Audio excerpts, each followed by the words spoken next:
Harley just pulled the pin on a $6,000 grenade, and the blast is aimed straight at the motorcycle world. For decades, riding a Harley meant sacrifice, years of saving, heavy financing, or staring from the sidewalk. Now, a bike with the shield on its tank could cost less than some mid-range Japanese commuters.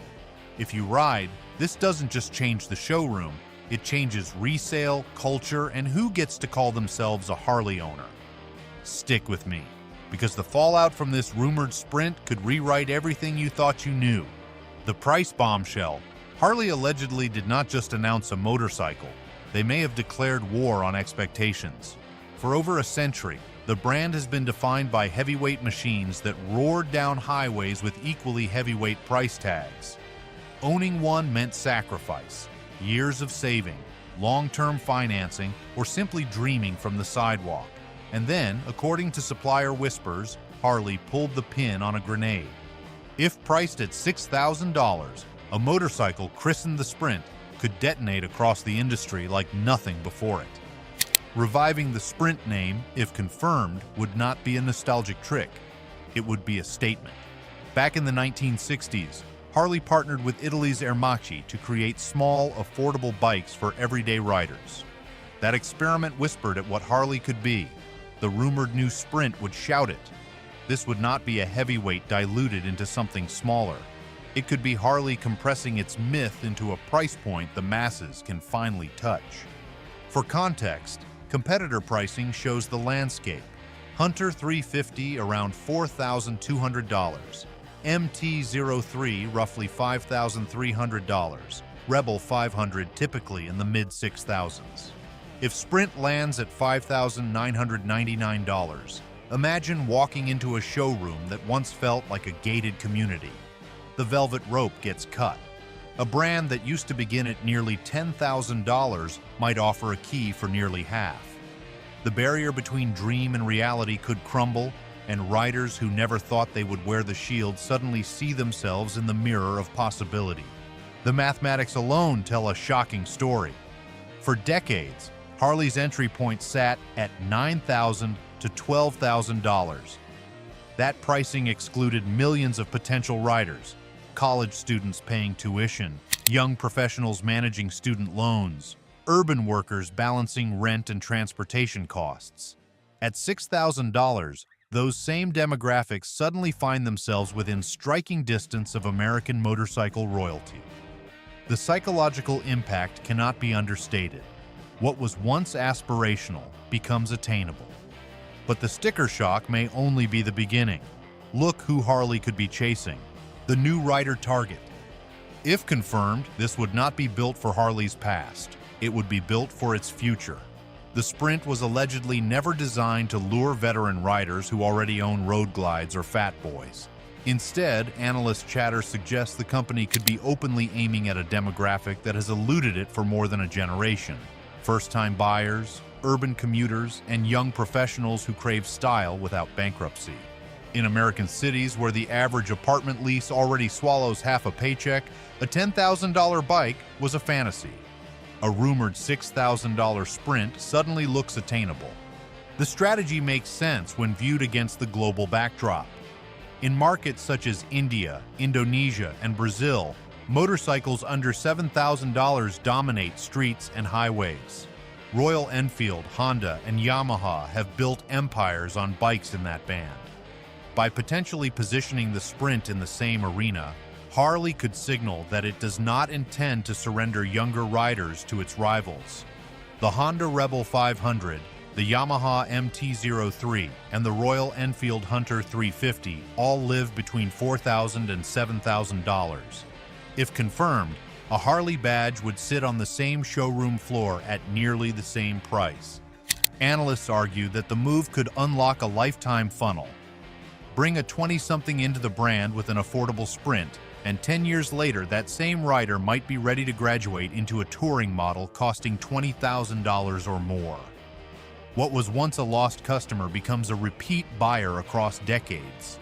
The customer lifetime value calculation becomes compelling when viewed through this lens. Even if Harley breaks even on Sprint sales, the The long-term revenue potential from accessories, service, and eventual upgrades could justify the strategy. The rumored Sprint makes the most sense for first-time riders, urban commuters, and anyone looking for low total cost of ownership. With lighter weight and lower insurance costs, it could be a practical gateway into the Harley ecosystem. On the flip side, highway tourers, veteran Harley owners who prize big displacement, and brand purists may find it lacking in range, presence, or tradition.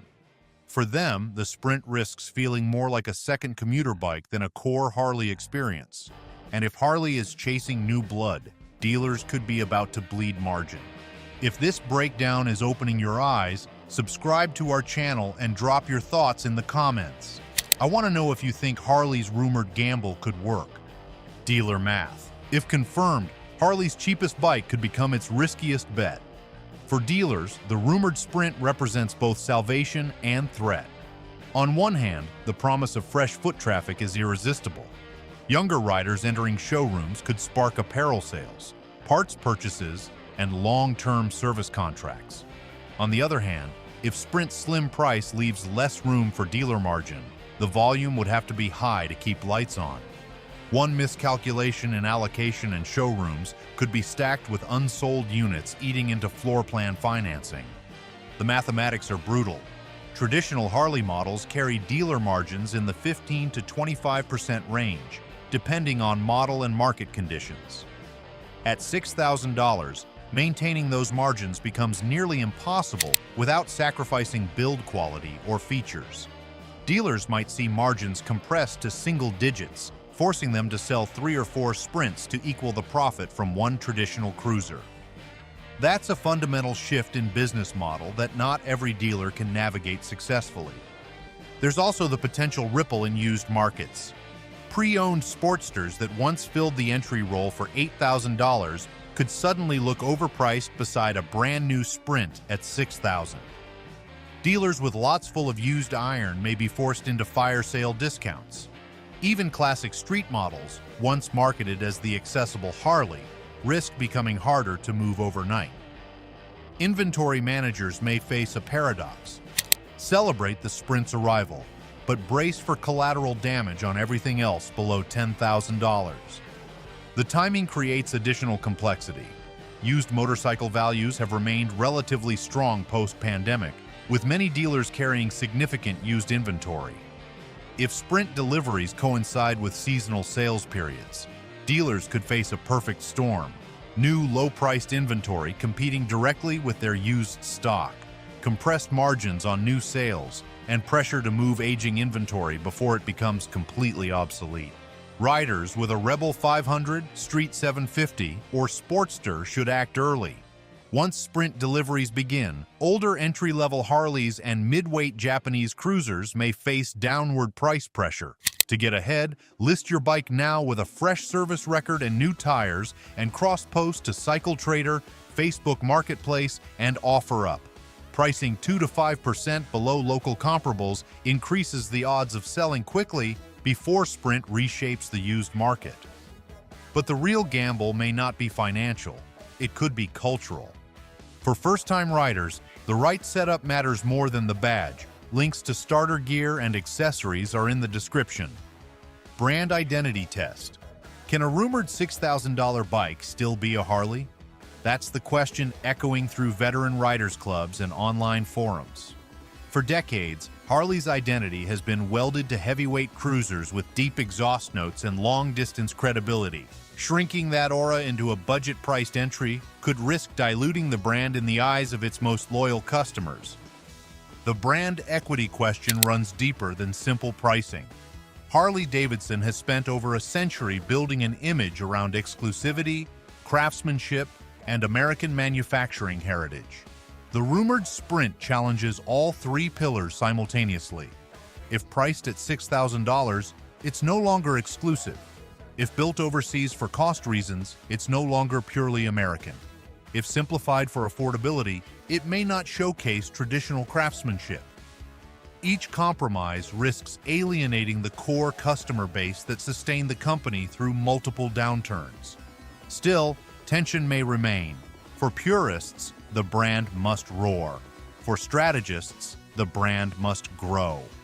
Harley could be betting that it can achieve both, that the Sprint might capture newcomers without driving away veterans. If successful, the move could expand the brand's base in a way not seen since the post-war boom. If it fails, Harley risks being accused of selling its soul for volume. The resolution likely depends on execution. A Sprint that genuinely embodies Harley's design language and riding experience could bridge the cultural divide. A Sprint that feels like a rebadged import with Harley stickers could fracture the community permanently. Industry chatter suggests Harley could undercut rivals at their own game. Price. Where built and what it costs. If priced at $6,000, this would not be a discount. It could be a weapon. Harley-Davidson has always lived in a price bracket that demanded sacrifice, whether through financing, trade-ins, or years of saving. If confirmed, the Sprint could slice into the range where Japanese rivals have long been untouchable. Take the Yamaha mt-03, a lively parallel twin that commands around $5,300.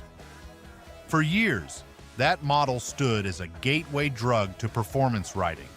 The Sprint's rumored arrival could undercut that space not with racing stripes, but with the Harley shield. The arithmetic matters more than most realize. Yamaha built its brand reputation on reliability, low running costs, and approachable performance. Yet the Harley name carries a cultural cachet that a spreadsheet cannot measure. Place a potential Sprint and an mt-03 side by side in a showroom, and many first-time buyers might gravitate to the badge they have seen in films, music, and American folklore. The fact that Harley could deliver that mystique at nearly the same price is what might shock the market. Competitors will try to defend with features, LED screens, traction control, maybe a quick shifter, but Harley could be betting that lifestyle can overwhelm spec sheets. That gamble transforms the $6,000 figure from affordability into ammunition. The pricing becomes psychological warfare, forcing established players to justify their value propositions in ways they never had to before. Still, Harley faces a brutal truth. Competing against Yamaha, Honda, and Royal Enfield at their own price level without using their global cost structures may be impossible. The decision could test whether fans value affordability more than birthplace. Early social media reactions suggest the community is divided, with some riders prioritizing American jobs and others embracing global competitiveness. Financing the dream. If confirmed at $6,000, that would just be the downbeat. The payments tell the story. For a college student or a young professional, the Sprint's rumored sticker price would not be the only hurdle. Monthly financing rates and insurance premiums determine whether a dream is realistic. Harley would almost certainly pair the Sprint with aggressive promotional financing. Stretch a loan across 48 or 60 months at a competitive rate, and a buyer might ride home for less than the cost of a daily coffee habit. The financing mathematics reveal the true accessibility.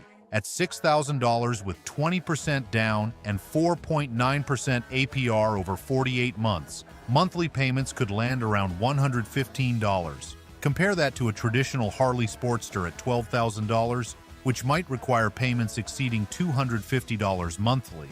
The difference represents real money for young buyers balancing multiple financial obligations. Insurance could be another lever. Smaller displacement and commuter-friendly design likely mean cheaper premiums compared to leader-class machines. The Sprint could become the most affordable way to enter the Harley ecosystem, not just on purchase price, but on monthly outlay. This reshapes the total cost of ownership calculus that once kept younger buyers away. Insurance companies typically base premiums on engine displacement, theft rates, and accident statistics. A 600cc Harley Sprint would likely carry lower premiums than a 1200cc Sportster, potentially saving riders hundreds of dollars annually. For budget-conscious buyers, these savings compound the affordability advantage. If MSRP lands at $5,999 and dealers tack on $600 to $1,200 in fees, aim for an out-the-door price at or below $6,999. Ask for an itemized breakdown of document fees, setup, and destination charges, and push back on paint protection or add-ons you did not request. Look for promotional financing in the 0.9 to 4.9% range. If dealer markups are heavy early on, consider waiting 60 to 90 days for supply to stabilize before signing.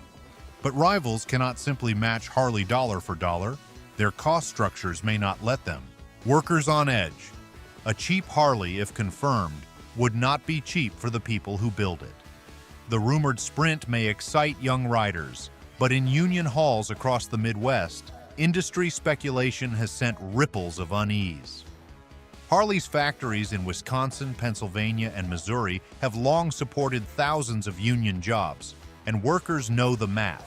Producing a motorcycle for under $6,000 inside U.S. borders would be brutally difficult. If Harley chooses offshore assembly, those jobs could evaporate. The employment implications extend beyond simple job counts.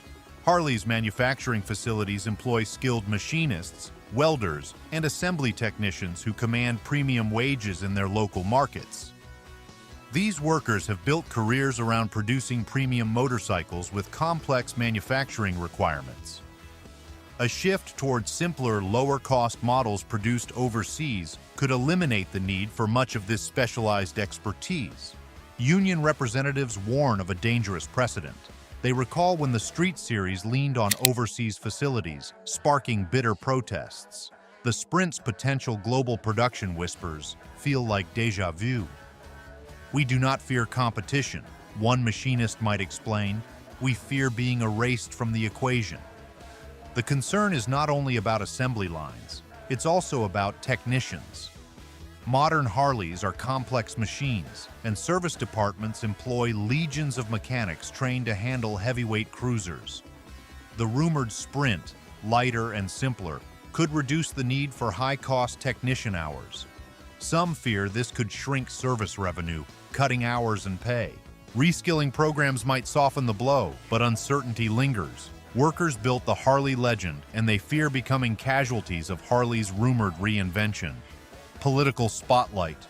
Every politician loves a Harley until tariffs enter the picture. From campaign stops to photo opportunities, candidates have wrapped themselves in the flag while astride a Harley. Yet the Sprint's rumored arrival could introduce uncomfortable contradictions. If built overseas, it might fall afoul of Buy American expectations. Lawmakers already sensitive to manufacturing flight could be pressed to respond. The political calculus becomes complex when economic reality meets campaign rhetoric. Politicians who campaigned on bringing manufacturing jobs back to America face difficult questions when iconic American brands choose overseas production. Harley's decision-making process could become a case study in the tensions between free market capitalism and economic nationalism. Tariff debates are never far from motorcycles. In the 1980s, Harley benefited from steep tariffs on Japanese imports, gaining breathing room to modernize its operations and improve quality. Today, the tables could turn. Should Sprint production be located in Thailand or India, the very government that once protected Harley may scrutinize its own hometown hero. Trade officials could push for new levies, potentially squeezing Harley between affordability goals and patriotic optics.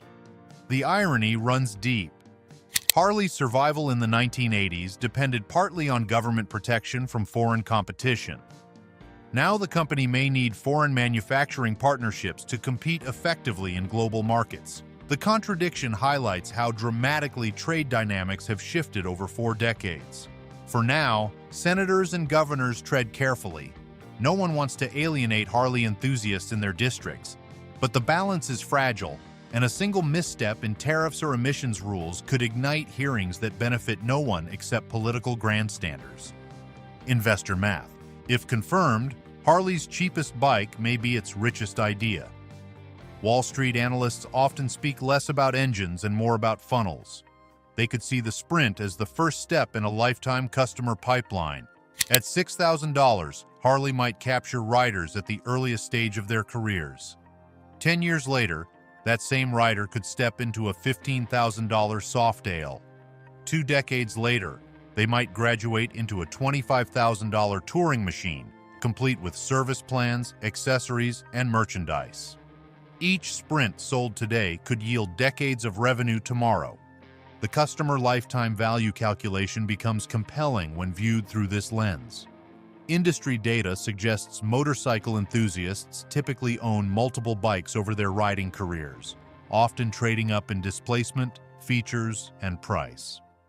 If Harley can capture riders early with affordable entry points, the probability of retaining them for premium purchases later increases dramatically.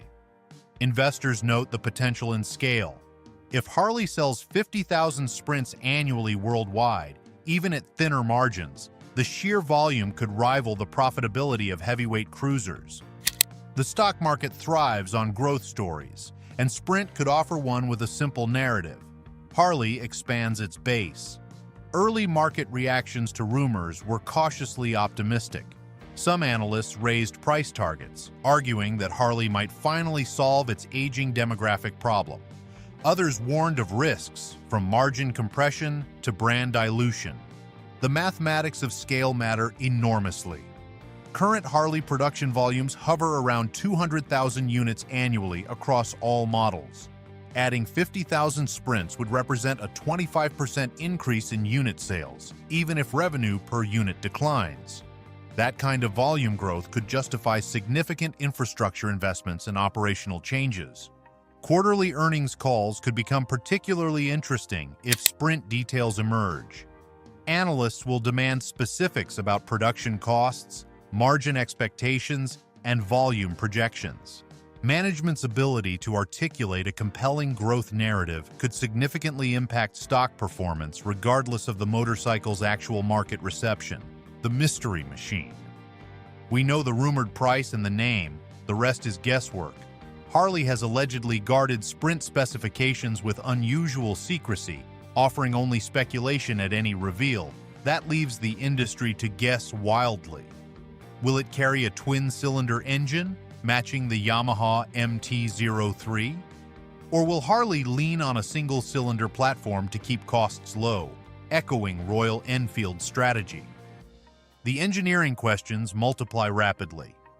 Engine displacement, configuration, and technology level all impact production costs and market positioning. A sophisticated parallel twin with modern electronics could justify $6,000 pricing, but might require overseas manufacturing.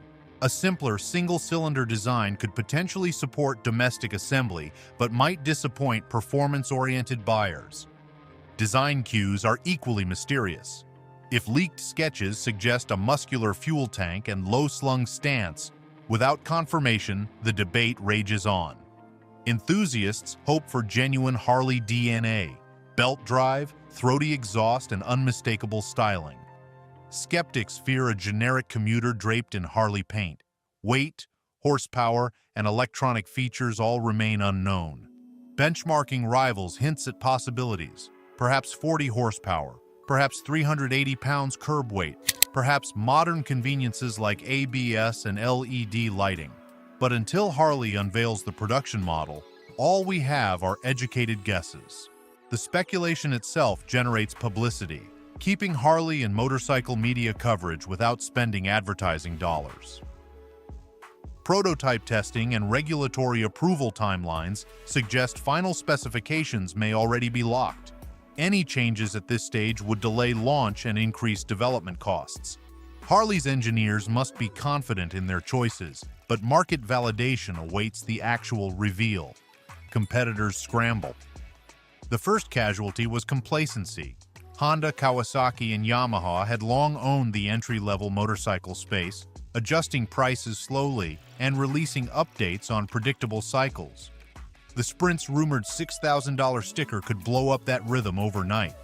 Suddenly, the bikes that once seemed unbeatable might look vulnerable, not because they lost quality, but because they lost surprise.